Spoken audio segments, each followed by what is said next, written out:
Welcome to Perceptions Today podcast, where we discuss consciousness in all forms.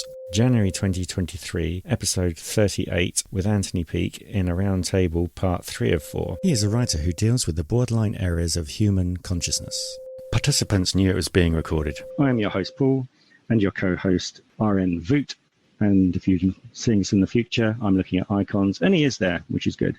Would you like to say hello, RN Vooght? Do you want to come off mute, Richard? Hello. There we go. Sorry, I do apologise. No, I'm really looking forward to this conversation. I've got obviously a couple of questions lined up as well. There's hands raised. So what we also find is that we have live events coming up in 2022. You got January the 6th, Stephanie Quick on Synchronicity, who's in the room. And also January the 13th, you got Eileen Myers talking about Kundalini energy and her life. And then you have RN Vooght on March the 1st in 2022 talking about his books. Again, one of them will be Spirit in the Sky, talking about DMT and also brain structures. As you know, Anthony's books deal with consciousness in all forms, and he backs up all his research with scientific publications where he's got the information from. He's written 11 books. The 12th one is going to be published in 2022 in June. He's sold over 110,000 books worldwide. Most of them in international languages, are spoken around the world as a guest on podcasts and also being on other stages around the world. It's my great pleasure to introduce Anthony Peake. As we got broken up, there was the question from Krista De Mayo talking about lucid dreaming and getting it back on track with that question. If you could go back to that answer, because the audio decided to disappear when you're explaining that. Hi, Krista. In terms of lucid dreaming, this is something that has intrigued me for many, many years, and indeed I've had a couple of experiences of lucid dreaming in the past, both of which really shocked and surprised me. And it seems to me that lucid dreaming is very much strong evidence that there's an alternate reality that we can access during dreams. The question is, what is the nature of this reality? And more importantly, what is the nature of the entities we encounter when we're there? I discuss lucid dreaming fairly extensively in my book, The Out-of-Body Experience, which if you can check out, you might find some interesting points I make. I also have a number of friends who are very adept to lucid dreamers.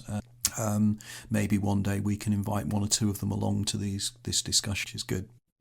That's an excellent answer. Also, I forgot to say to people, if you want to raise your hand so that we don't overtalk each other with the icon which is there, you actually told me. Also got a message from Estevel, which is that Twitter Spaces are now up and running. But we'll stay here for the time being. RN Vooght, please step forward. Thank you. Thanks, Anthony, as well. I'm glad you opened regarding the conversation talking about Greek mythologies. And it's that particular angle that I'd like to sort of come up with. Yeah, just a kind of a short question, really. But I'll give you a little bit of background behind it. As you know, my book is DMT, Deities, Myth and Tryptamines, which I like to think uncovers an archaic appreciation for a biomechanically correct blueprint of the human brain and possibly beyond. My question regarding the Greek mythologies would be, have you come across any particular mythologies in the ancient literature that might be likened to the production of DMT in the brain, or indeed the DMT experience itself? The reason I ask this is because it kind of touches on the earlier conversation when you mentioned that DMT had been confirmed within the brains of rats and the pineal gland. We also know that the same enzymes needed for biosynthesis of DMT was also found in the hippocampus within the same research paper. Now, some background to the hippocampus, as you know, it's responsible for higher brain functions such as memory recall. But hippocampus, we find, is ancient Greek for seahorse, because it obviously looks a lot like the sea-dwelling creature itself, but it's also described as a white eminence. But back to the Greek mythology, and in particular the myth of Pegasus, we find that Pegasus is a white horse whose father was Poseidon, god of the sea, and horses, no less. And Pegasus, we find, was actually favoured by Mnemosyne, the goddess of memory, after it was reported that his hoof was, Pegasus's hoof kicked open the fountain of Hippocrene, causing its waters, albeit memories or even DMT therein to flow. But there's a kicker that comes along with this, quite literally, because there's part of the hippocampus that's actually called the pes hippocampus, which translates as the creature's paw, and for good reason too, because that part of the hippocampus actually looks like a horse's hoof. So back to my original line of questioning, have you come across any Greek mythologies that could be likened to the production of DMT in the brain, or indeed the DMT experience itself? Your points on ancient beliefs regarding DMT are absolutely fascinating, and particularly your observations about Pegasus and the role of the goddess of memory within ancient Greek belief systems and the relationship between white horse and hippocampus and everything is truly interesting. And I really need to know more about that. I personally have not come across any of those areas, but it's not an area I've really followed up on. And it's something I will be in the future. So thank you very much for that. Yeah, it'd be good for a roundtable discussion. No, I look forward to it. Thank you very much. Can I just ask you, Richard, are you far away from your speaker or not? You're a little quiet. I'm going to ask Anthony as well. Is he quiet for you as well? Okay. Why is it the host always has the issues with listening to people? Always the way. Well, at least we survived in this room for a while, which is great. So if anybody else wants to raise their hand to ask a question, we're quite happy with that. This silence is because, excellent. Terry Hawkins, if you would like to step forward. Oh, thank you, Anthony. I'm so sorry I missed it. Unfortunately, living in California, a little bit of a time difference. Thank you so much. I hope it's okay if I just move the conversation to a slightly different area. So obviously I met you after reading your amazing books, and there's two parts to my question actually. The one part would be, when we look at the daemon and is there life after death, and how we have premonitions and deja vu and so forth. How much of that is also linked to the reticular activation system? So how much are we, how I told you a story recently and it's like, oh my God, and then there was this, and then there was that, and then I saw that, and then I saw that. And the romantic notion that it was all serendipitous, or whatever word you want to use, or was it that my unconscious mind was just directing me there because I already had it in my brain? Your point on the reticular activation system and the daemon is indeed a really interesting one. I'm aware of the reticular activation system, and I know that it is something that seems to filter the information for us before we take actions. It seems to take out our ability to sort of think about something before we do it. And in many ways, that is very intriguing because it suggests that maybe that is a role whereby we can in some way communicate directly with the daemon, because the daemon could activate itself through there. Now, I've argued that the daemon really exists within the non-dominant hemisphere of the brain, and probably more specifically the temporal lobes. But of course, underneath the temporal lobes, sits the reticular system. So there could be a direct link here. And I think that's an area we could really look into. Oh, yes, I've read you. Oh, that's fantastic. Mm-hmm.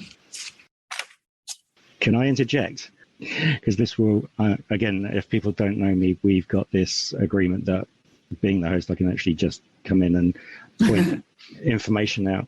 Now, we've got Stephanie Quick, who's been researching synchronicities for over 20 years. And obviously, Terry, I haven't met yourself. I don't mind. Do you mind being called Terry, or would you like your full name mentioned? My name's Paul, by the way. You can call me anything you like. Just don't call me late for dinner. Good move. So Stephanie Quick has got 20 years experience of looking into synchronicities and got a very good blog. Got to get in the right way round.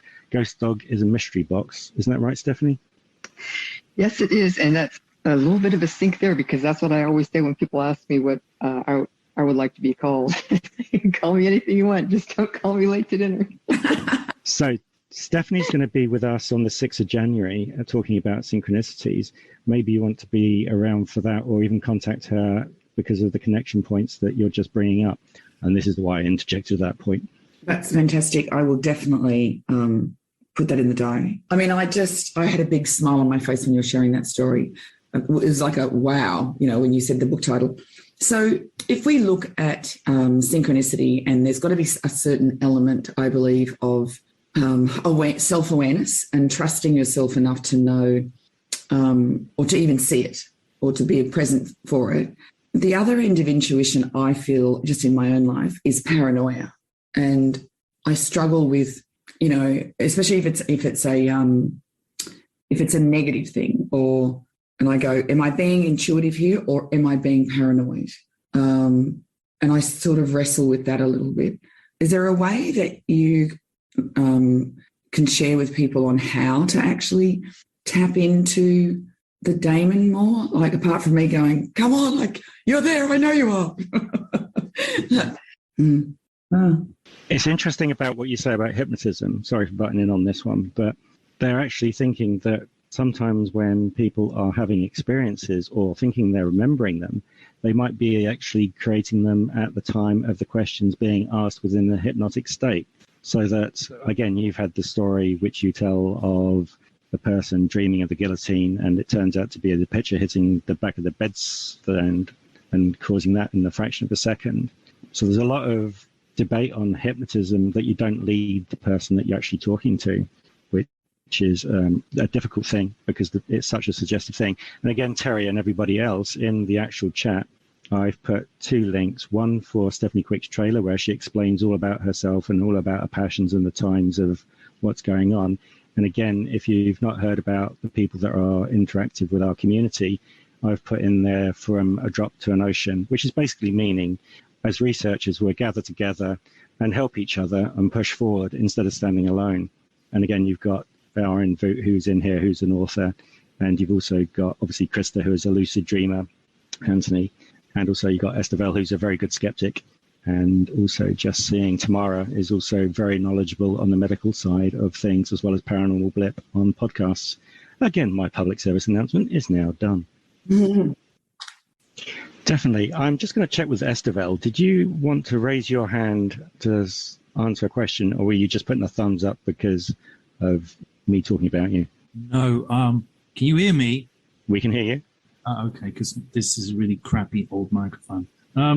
No, I was just fiddling around with all the stuff on this Zoom thing. I'm not too familiar with this. Anyway. Neither am I. Carry on. Thanks. Hello, everyone. But Estevelle is a great individual. He comes a lot, partakes as a co-host, really loves to get down deep into mysteries. Don't you, Estevelle? Well, I'm just curious. I have to say some of the things I hear Anthony Peake mention are a bit, they're like over my head because I'm not familiar with all the concepts. And so I'm basically the noob in the room. But that's fine. They're all good jumping off points so that you can go and find information elsewhere, which is great. And also, Angel has a question. Terry, I think you got your hand stuck up, unless you want to ask another question. Yeah, I've left it up there. I'll go after Angel. Thanks. Okay. Can you hear me well? Yes, you're a little muted. Okay, well, I'm testing out a new headset, so can you hear me enough? No, it sounds like you got a pillow over the microphone, unfortunately. Okay. Can you hear me now? Oh, that's much better. Okay. I have a rather strange question. Have you ever heard of people possibly having, so like hypnotism, usually there's like a word that can be said, for instance, and it'll like awaken someone or it'll slowly start to awaken them. Is there a possibility that that could happen? Like a word could trigger an awakening to like your records that you hold within you, or like a past life or something like that? Question about hypnotism using words to trigger things. Intriguing. I wonder whether this is something that we've come across in fictional novels or else in movies and things, because I've never heard of anything properly true, but I know that there are various movies that have used this theme. I think The Day of the Jackal used it, the idea that there's a trigger word or a trigger set of circumstances that can be placed in somebody's brain that can trigger them to take actions many years later when they hear this word. If that is true, again, the mechanism by which that is happening is quite intriguing. And your point about synchronicity, receiving synchronicity for weeks on end. Now, it's quite important to be aware of this as to what is taking place, because there is a known effect called attention bias or confirmation bias. And a friend of mine who is an NLP trainer pointed this out to me many years ago when he said, I can show you how this works. And what he did was he turned around to me and he said that kangaroos. He said, now that I've mentioned kangaroos, I guarantee that in the next few days you will see kangaroos, or you'll read about kangaroos, or you'll see kangaroos somewhere on a TV program or whatever. And of course, what that triggers in your mind is that your attention is looking for coincidences. It's looking for something. It's looking for synchronicities. And I believe once we become attuned, when we have a series of coincidences, we start then looking for the synchronicities, and we find them everywhere because we are animals that are looking for patterns, looking for symbolism. So we're going to see them everywhere. Now, that doesn't necessarily mean that synchronicity is incorrect, because I believe it is something. But if we are thinking that we are getting it for weeks on end, this is what is taking place. So I wouldn't worry about it. It's not the brain misfiring. It's not a mental illness. It literally is just you're becoming more attuned and looking for things, in my impression anyway, if that answers your question. It's also very quantum as well. Smell is quantum. It's strange. I love that. And also, with that, we had a... Sorry, Angel.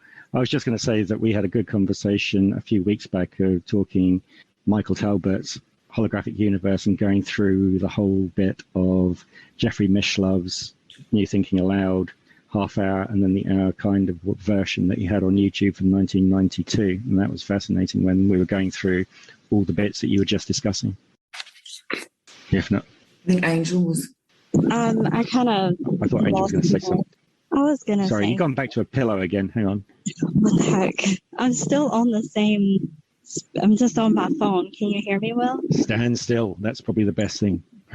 Okay, I'm still now. Can you hear me? Yeah, that's very clear. Thank you. So if you wanted to dig into what happens if you have some kind of awakening that starts happening and all these synchronicities, is it normal for synchronicities or whatever you would like to call them to continue happening for weeks on end throughout each and every single day? Is there something trying to happen in your brain? Is there something misfiring? Are you having a mental illness? You're not ill, but is that normal, or does that mean that there's some kind of awakening trying to take place? And is there a certain age that can happen in? Because I know there's a certain age, I don't know what it is, but I've heard it through studying psychology. There's a certain age when the brain is more developed, and I know studying in religion, there's some religions that believe people started receiving their calling from gods or something by a certain age. Is all that tied in together and it's the same thing? Hang on, have we lost audio? Hang on, Anthony, I think we lost your audio for about 20 seconds or less. I just want to check to see if we got other people that we can hear. Terry, can we hear you? Yeah. Did you hear Anthony drop out, or was it just... Yeah, just for a couple of seconds, yeah. Ah, good. Normally it seems to be just affecting me as a host, but I thought I'd stop everyone and make sure we don't lose any good information. And lucky enough, this community is not really silo thinking. There's enough diversity that come in and they feel it comfortable enough to put opposing positions and arguments of different theories without actually getting to argumentative states, which is great because it's just another way to think later on.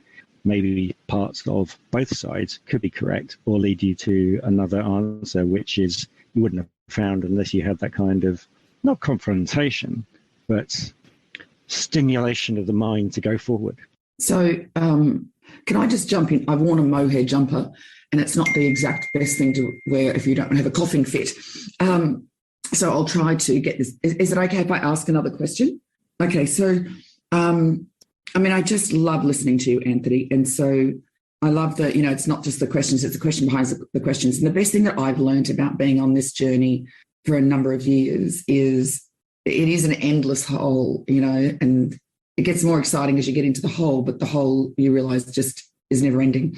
But what I do find is that, and if we use just the basic terms of 5% conscious awareness, 95% unconscious awareness, and that's what we tap into when we do hypnotherapy, is that what you're allowing through this daemon introduction or awareness is bringing that, I think, much closer to, we're opening up that consciousness into the unconscious. We're making the unknown known.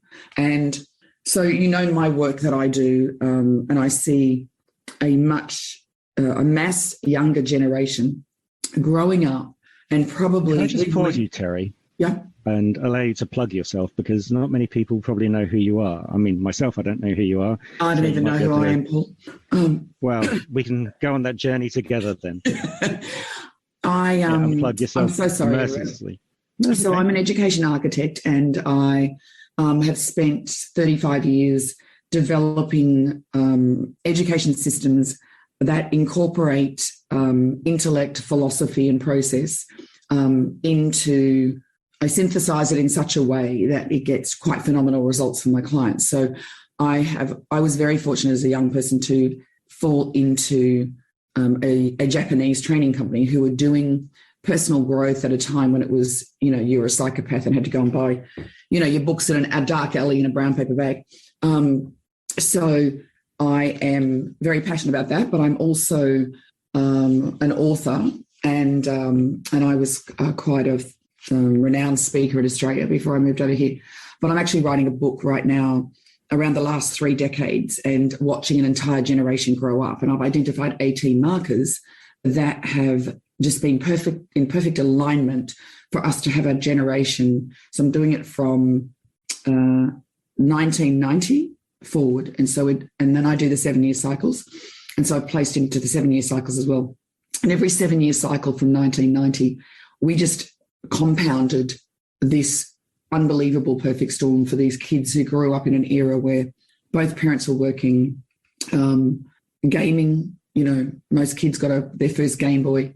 And then, of course, we had the introduction of Facebook, go on and on.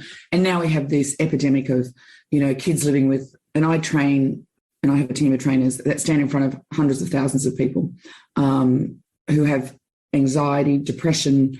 And so, and it's funny, thank you so much, Paul, because this is leading to what I was going to ask Anthony. So we have this mass population who are now about to have their own children, who really, I don't believe, have the neural nets of empathy. And empathy is that's the connection piece. The emotional, intuitive empathy is the piece that connects us to ourselves and to others. And there's no greater excitement or rush. So we're externalizing now. We're going into gaming. We're going outside of ourselves to get our rush of life. And I believe what you're doing with this, Damon, is you are igniting the thrill internally. And I think I said this the other day, where it's almost like a dopamine war. So you've got the metaverse and you've got this massive exponential growth towards virtual reality and all of this. We've got people buying virtual. It's just ridiculous to me. There's a place for it. But on the other side, there's nothing to balance it. And I'm doing my work in that. But I believe what you're doing is once you start to, I see it every day, you start to tap into someone's internal introduction to themselves at a deeper level. And I've never seen anything more exhilarating for that human being. And I think that's a massive opportunity. So that was my first half of my question. The second half was, I would love to know what you do from how you quantify, in your other role. So I think the two are very closely aligned. Your question about the IT metaverse, really, really interesting. An interesting point on that one, sorry to butt in, but if we're talking about kind of synchronicities and empathy, just very quickly, I never thought of taking the project that we have now from just a normal Twitter dumping of information for other people so they could easily find it. But we had people like Vooght, Stephanie Quick, and others. They were all talking to me saying, why don't you take it further and go into a podcast? The Twitter space turned up. And then people turned up. They started to form a community with researching empathy, interconnection, making it even better. And they're turning up for over 4 to 5 hours at a time, all wanting to talk. And it's not one person standing on a soapbox doing it. They're all quite happy to interact with each other. And this has been happening since the end of September. And we've had over 15 sessions, plus obviously guest appearances from yourself, Anthony, and others. And it's amazing to see there are people out there who have got the empathy bit. Obviously, Terry is talking about there's quite a lot more people that have not grown up with the empathy or doing it. But there's a lot more people searching to try and find out what's going on with themselves, as well as the strange events they've experienced on the outside. So the synchronicities of bumping into everybody else organically, like we are doing now, is just fascinating to me and the rest of us, I feel. And you know what, Anthony, and I don't want to dominate the conversation either, but I called you the lighthouse, and I think. And your point of calling me the lighthouse, I really love that. Thank you very much. That is very much the case, because when I read your book, and I think everyone on this call would be very well read and experienced and so forth, because empathy, not to sprout my own thing, but I was one of the pioneers of empathy in Australia 35 years ago, and suffered great abuse. Was called a Scientologist. I had people throw books at me, thinking that I was this witch, and it was just basic empathy. And I'm talking cognitive empathy. And the world is still sitting at cognitive empathy, because in all of my research, and the journey of the soul has always been to find itself, hasn't it? Like from the beginning of time. And now I have never felt alone. I've always done, because I do Pitman Flipman and the voice inside of a head. But since you introduced me to the daemon, I've never felt alone. I felt like I've got my little soldier, my little man, my little whatever you want to call it. And it's a him for me. I've got him right there beside me, and I feel safe. I feel guided. I'm so exhilarated by the future. So when I did an empathy circle, because I realized that in order to have true empathy, you have to go through the dark night of the soul. And most people actually won't enter that. I called it Pandora's box, because we love to do the superficial level of pretending that we know what it feels like. But you have to actually drop into the ancient parts of the brain, the amygdala, the hippocampus. That's why I have all these people going, I'm an empath. And I go, no, you're not, you're a sympath. Because, our role is to, it's very difficult to hold the space of another human being without bias. But when someone hands you their story or their reality of you, and then to try that on for size, you literally, and maybe, it's the reticular activation system opens up. It may be our daemon. It may be, you really wanted to see what other people's experience of you is. Here it is. And it's like a hailstorm. And it's that, walking through that, I believe, that then takes you to a whole new level of a universal understanding.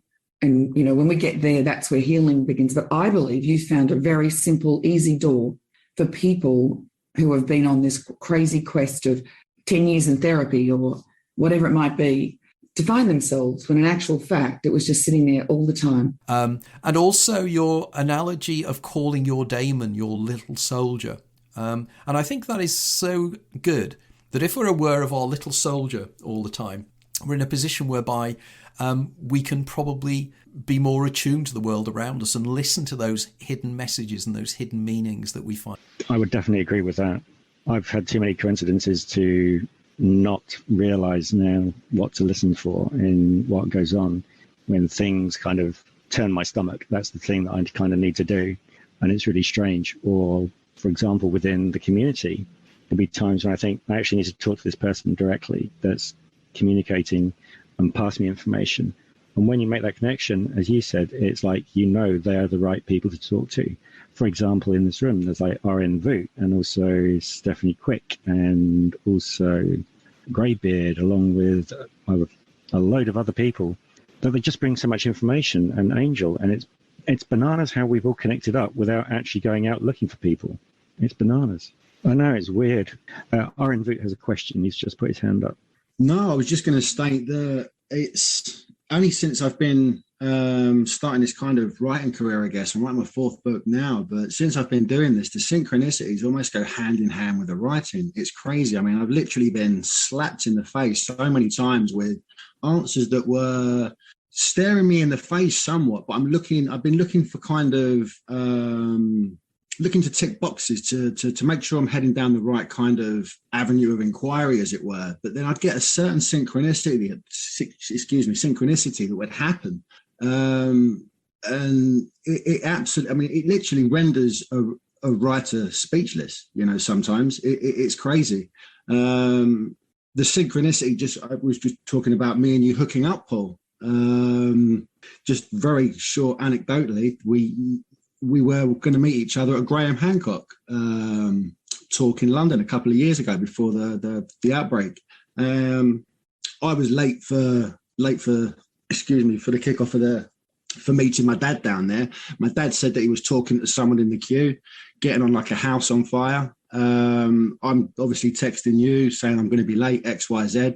Lo and behold, when I turn up, you guys are actually standing there talking to each other at the bottom of the stairs. It's crazy. That was wild because there was over 300 people. You couldn't make it up. Sorry, French. I mean, I'm actually penning a chapter at the moment regarding ancient mythologies, and in particular, the chapter that I'm writing is to do with the mythological Rainbow Bridge. And again, I was a little hesitant if I was heading down the right track for confirmation of what I was actually trying to uncover. And I'm sitting there thinking, am I right? Am I wrong? Am I reading too much into this? And as I'm having that thought, a text message goes off. I open it up. It's my dad. He said, "Oh, what are you up to?" I said, "I'm writing. I'll get back to you a little bit later." He said, "Okay, no problem." He said, "I'm just listening to one of my new vinyls." I said, "Oh, what are you listening to?" He said, "Jimi Hendrix." And I said, "Oh, fantastic. What one are you listening to?" "Rainbow Bridge." Unbelievable. You also know Prince has got an album with that called Rainbow Bridge as well. Your comment about Rainbow Bridge is quite interesting, and in terms of how the library angel works. And I've had in my life many examples of needing books and suddenly they are there, or even more importantly, that a synchronicity happens and it's rooted. You know, unlike the synchronicities maybe that Angel was talking about earlier, these rooted ones that, and of course this is exactly what Camera said when he came up with his original definition of synchronicity, and of course Carl Gustav Jung and Wolfgang Pauli, and the idea that it is a significant, they are significance. And I found in many ways that you find the Joker there as well, which is... It's just phenomenal. Stephanie knows a lot about that. Because of her passion for synchronicity, she's got so many under her belt that she can tell people, haven't you, Stephanie? Yes. I have to say I'm listening while I'm doing stuff around the house here. But yeah, I mean, these are the type of things that kind of open your whole worldview and your consciousness. We're all hum together while you disappear. No, Stephanie will actually go into a breakdown.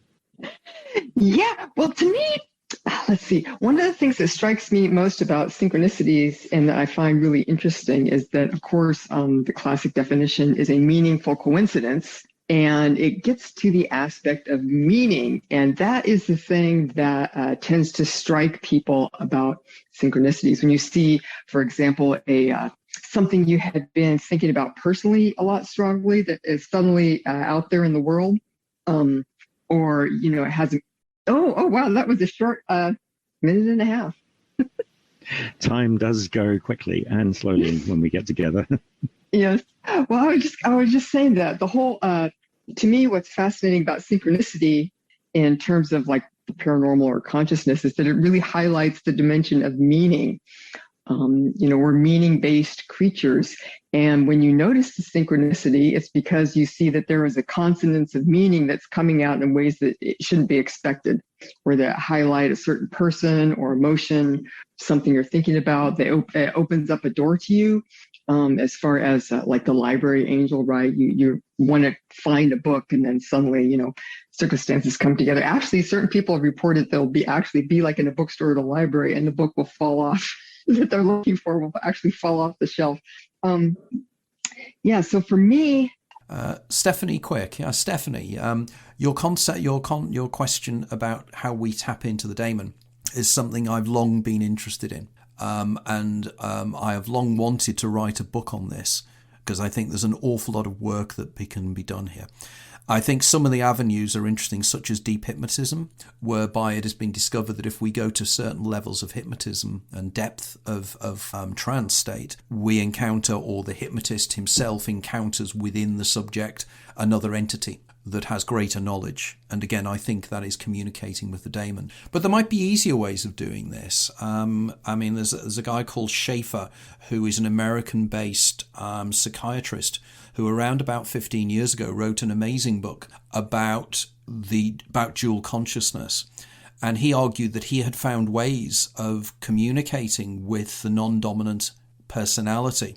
And the way he did it was quite interesting. He took a welder's helmet And, well, as a bit of an explanation, in order to have binocular vision, both hemispheres of the brain are fed by one side of each eye, and the other side of the brain is fed by the other side of each eye, which means that we have stereo vision, or both sides have stereo vision. But what Schaefer discovered was that if you black out that side of the eye vision for each side, you can effectively put that side of the brain to sleep. And what he did was he had a welder's helmet or a welder's mask, and he just literally put black tape over one periphery side of both of the eyes. And he found he was able to communicate with another being that inhabited the human brain. Now, this could be intriguing, because if we could manage to put the dominant hemisphere to sleep, it would mean that we could not only communicate, but we could also test it, because I'm a qualified psychometrician and I use psychometric testing, or I used to use psychometric testing quite a lot.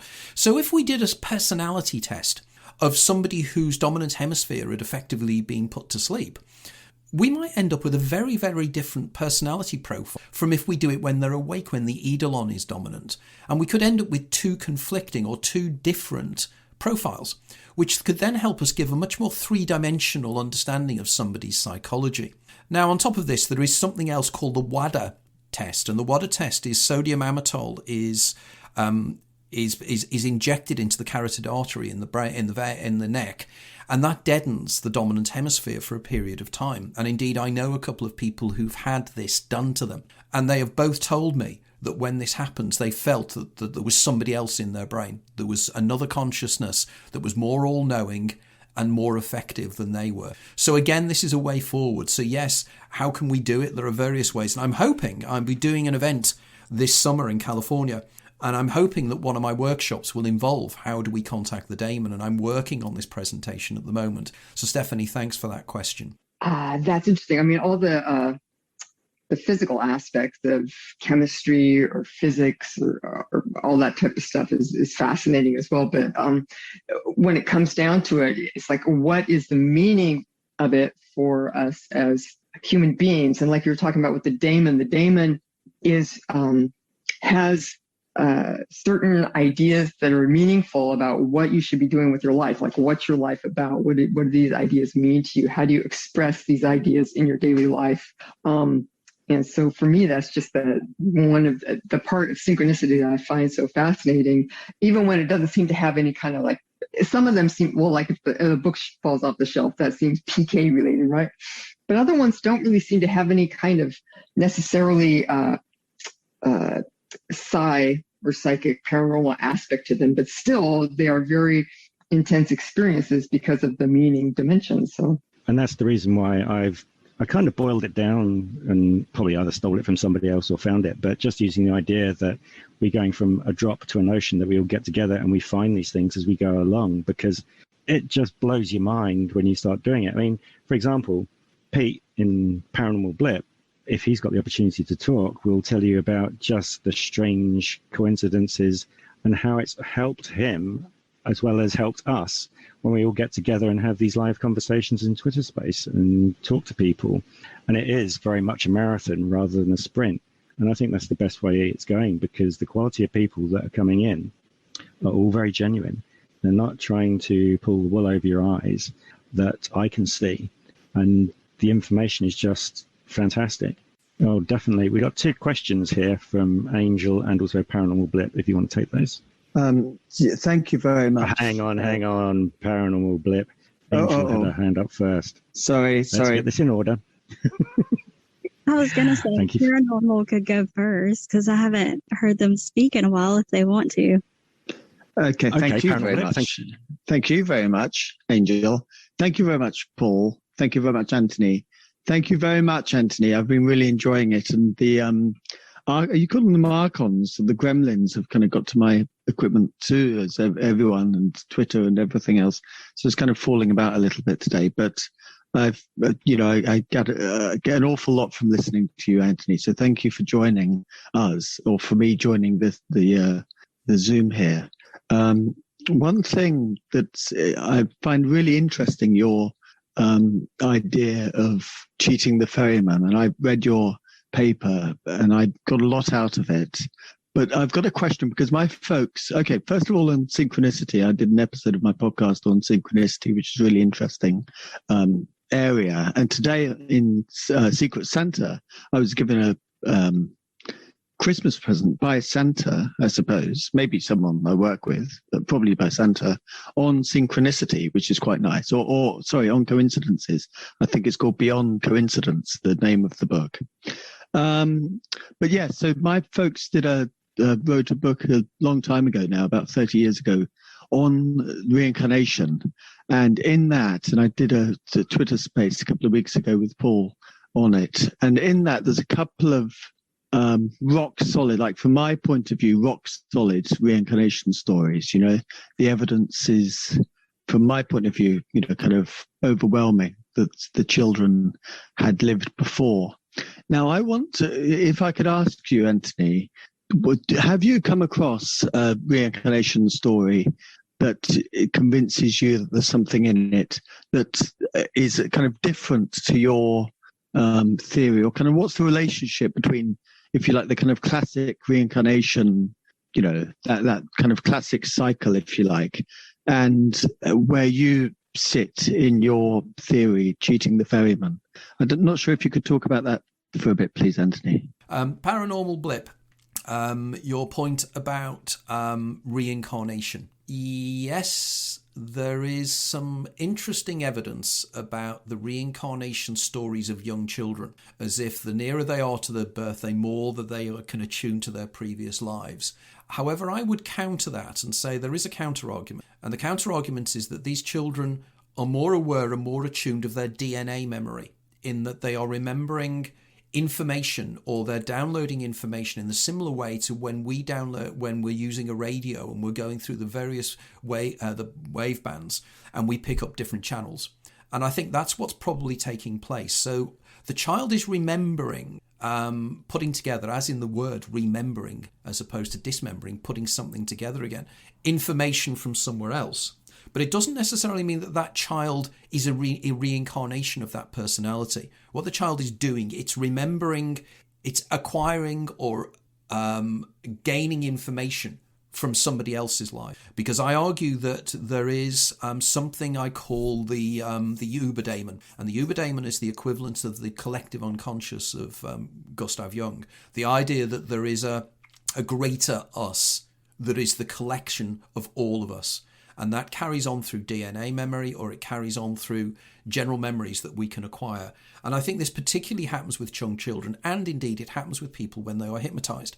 And when they're hypnotized, because when you're a person that is susceptible to hypnotic suggestion and trance states, you are wanting to accommodate what the person is looking for, what the hypnotist wants. And if you go to see a hypnotic regressionist, you will try and fulfill exactly that. So you will go into a light hypnotic state, and you will tune into, for want of a better term, the Akashic field or the Akashic record, and you will draw up the information that is needed. So yet again, you are drawing up very accurate information about somebody's previous life, but it's not yours. It's not evidence of reincarnation. It's evidence of something far more interesting, that we exist within an information field. And at a greater level, we are just one consciousness experiencing itself subjectively. And I think that is one of the main points. Okay, thank you. Yeah, you really did answer my question. Thank you so much, Anthony. I really appreciate it. Two thoughts, not because I know time is short, you don't necessarily need to come back to this, but two thoughts that spring to mind. The Akashic field, I totally understand that is that fits into my understanding of reincarnation really well. And also, you probably know, I think it might be Jim Tucker, the Division of Perceptual Studies, his where reincarnation cases, the people look like each other, which is quite interesting, like a very kind of familiar facial, basically the same person kind of reborn essentially. Your other point about the work of Jim Tucker is again intriguing. Yes, Tucker has done some quite interesting work in terms of young children, and also your point about the young children looking like other people. that they claim to be reincarnated from. Again, we've got to sort of put Occam's razor to this a little bit. Either there is maybe the simpler answer could be that, again, it's DNA memory. And if it's DNA memory, it's not at all surprising that people will look alike, because they are attuning into people who are similar to them and carry similar DNA to them, because there is argument and there's more evidence that DNA can carry information. DNA doesn't just carry information in terms of instructions, it also carries information as a recording of information. And there are scientists at the moment working on DNA and using it to record, like super CDs. So again, there's something more going on than that. Also, in terms of the work of Jim Tucker, I would also put a caveat on there. Some of his work is not quite as believable as it first sounds, like the famous case of the young boy who I remember being a fighter pilot in the Second World War and being shot down by the Japanese at the Battle of Midway. That is not quite as accurate as it seems. There is an associate of mine who I interviewed on my Consciousness Hour a few months ago, who has done work on this, and he's looked at this specific case. And when you really start looking at it, it falls apart. There is evidence that the young boy had access to that information, and that the father was exaggerating it, embroidering it, or whatever we like to see. Whether that's true or not is beside the point. But let's again just apply Occam's razor to these things. Let's not just jump to massive conclusions. So thank you so much, Anthony. I got a lot out of that too. It's so, we could talk further, and I hope we do at some point, but I know time is short. So if you want to, please respond, obviously. But if somebody else has got a question, then thank you for your time, Anthony. Because we do have two in the list. We do have Angel, and also Terry's got her hand up as well. I'd also like to say hello to Eileen Meyer. She's just joined us as well, which is good. Okay, quick questions from Angel. Is she still here, or has she disappeared? If not, we'll go straight to Terry. If she turns up, we'll go again. So, Terry, Anthony, I was just and I find that all fascinating. And as you said, there's the scientific evidence to back it up. My thing is, I couldn't think of anything worse than coming back. And I'm not saying because, this is nothing about the love that I have for the people in my life. I just feel like it would be Groundhog's Day over and over. And so what is the meaning then? Like, to me, it's the question of, and this is just a hunch that I've got or whatever, that we have to break through or break out of whatever this is. I just think that we are in basically a prison on the planet, and there's a much higher dimension, for want of a better word, for us to operate in. Yeah. Just a quick one to add to that. One of our community called Ricardo, he actually found the document where his first draft of Groundhog Day was so dark with the way that it was going over in the period of time that it was taking to do things, that the studio didn't want to do it in that manner, and they had to change it into a comedy rather than that and edit it that way. Just going to quickly find out from you. I know time's short, but Greybeard's got his hand up, and also Paranormal Blip again. I don't know if Terry's got another question after that, but I know everyone's going to be brief with their questions if you want to quickly get around there, as they haven't had the opportunity to talk. Sorry, just to say that's a mistake, Paul. I should have taken my hand down. 2 I'm stars, not sure how Doc. to do that. Press it again. That, It's got. That's okay. Greybeard, did you want to quickly jump in? Greybeard, can you hear me? Oh, can you hear me okay? Try some more words, please. Can you hear me okay? I'm sorry. I tried a new microphone. Good. Can you hear me? We can hear you now. I'm sorry? You're through. Okay, Take perfect. the radio Hey, mic Anthony. now. My question, I may have missed this, so I apologize. But I'd like to hear your relation to the daemon and how it guides us and how we learn to communicate with it, and how that relates to how an ego death would relate to opening up that doorway.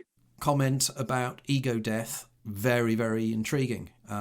And of course, it would argue again, referencing my point before, that we're one single consciousness experiencing itself subjectively. That effectively is our ego. We have a superego, which we exist within, which is again using Jungian terminology. But we have the everyday ego. But the everyday ego only lives one life, whereas the superego, which is the equivalent of my daemon, lives lives many times. So the ego is one life, lives one life and dies. Superego lives many, many lives and carries that information to help guide its lower self through its life by using the information it gleaned on previous lives. In fact, I would use the analogy that in the movie Groundhog Day, Connors is effectively a super ego existing within an ego, or a daemon existing within an eidolonic body. And this is why he's able to guide himself, because he remembers all the previous days. Basically, I think you'll find that everyone just evolves to try and help others, and that's where you'll go through the things where you've done it wrong, and that's where you're going to go forward. I think that works well with some people, because even if you come against someone you've never seen before and they're argumentative from the get-go and you haven't even said anything to them, the people who have got the empathy will start going, well, what happened in their day that has caused them to be that way? It's not because what's happened, what you've done to them. Something's triggered them, like someone spilled coffee on them and they're kind of wild about it. But when they meet you, they're angry, etc. That's what I feel with the community that's evolving around us and the people that we touch. They have got so much empathy, because when they come, they're spending hours talking and sharing some of their deepest either medical or historical trauma or abuse. And even when you tell them, look, this is being recorded, they're still quite happy to actually give this and feel it's a safe space, almost like a psychiatrist's room. But it's really weird, because they really come and just feel that safety net. Mm-hmm. You're amazing, Anthony. And thank you, Paul, and everyone. It's been wonderful. No problem. What I'm going to do is quickly wrap up and say that if you are listening to this either on the Perceptions Today podcast or the Anthony Peake YouTube channel, which is, if you go to that application and type in Anthony Peake, one word with the 1 on the end numerically, that we also got Vooght in the house with his books, which you should go and look at. Spirit in the Sky. Stephanie Quick with her work on synchronicity, being Ghost Dog is a mystery box in the right order. She will be on our live Twitter space on January the 6th in 2022. We've also got Eileen Myers in the room, who will be on January the 13th of 2022. And obviously I forgot to mention that Vooght will be there on 1st of March in 2022. Go look at Paranormal Blip. Also go see Krista Meyer on Twitter, because she is very good on lucid dreaming. We have other people in the place, which I'm just checking that I haven't missed anybody, but the community is just amazing. And if you want to listen to more about the people that are connected to our community in Perceptions Today podcast, if you select the episode from a drop to an ocean, you'll hear 9 other people who are connected, and we're all moving forward together. So I just can't say, it's just so grateful that you come and talk and actually spend the time with us. And Anthony probably will say the same. Check. Okay, I've got a great story, Paul, that happened at work. I hope you can hear me okay, everybody. Hello, everybody. I'm on a bus. Yes. Hello, Angela. So I hope you can hear me okay, because I'm on a bus and I'm wearing a mask. So I was at work today, and it was Secret Santa, and I don't know who got me the Secret Santa. Can you hear me? Can you hear me okay? Yeah, I don't know if you can hear me at all. Fabulous. How's your show getting on then, Pete? Can you hear me okay? Yeah, just about. Oh, fantastic. Okay, sorry about this. I'm in the Devon countryside, so it's not great. My show is really good. I'm going to do a Christmas special. My voice is a bit weird, but it's not COVID, it's just a cold. And I'm going to review a film for Christmas. I'm not too sure which one to review, but I've got a few lined up, a few potentials. But anyway, back to this thing. So it was Secret Santa today at my work, and I work in a department with about 15 people, and somebody knows me very well. They've got me a book on coincidences. Cut out there. I don't know if you can hear us, but can't hear you. Yeah, you're reception appears to have dropped there. On coincidence. Sorry, buddy. I'm looking forward to read and pencil or something. Oh, it's not a story, it's just an anecdote. It sounds like a terrible reception there, Pete. We're not really getting the back end of what you're saying. Story, but there's a anecdote. I think he's going through a dark hole, black hole right now. He's going into the quantum universe. That's what's happening. Yeah, there's definitely some kind of glitch in a proverbial matrix today, for sure. I'm in an area that I call the trees with really bad signal. Can you hear me now okay? Yeah, you came across loud and clear there, buddy. Really? Oh, brilliant. For me, anyway. Okay, cool. Well, I'll just quickly summarize my anecdote, which is a Secret Santa today. I was given a book about coincidences, which is really nice. You know, it's like not a kind of just general. It wasn't just chocolates, you know. Somebody really thought about what kind of book I would like to get. And so it's really nice, really touching. And it looks like a really good book. So I look forward to reading that. What's the title of the book? I'm not sure. It's in my bag and I'm on a bus. So it's kind of impossible to look at my bag. Yeah, I'll send you a picture. I'll put it on Twitter. That's a good idea. Yeah, fantastic. To help our research and understanding, leave Perceptions Today's podcast reviews, subscribe to the podcast, along with the other social media accounts, and share. Come and join our live events. That way we can get together and have thoughtful discussions along with advancing our understanding of concepts as we go along.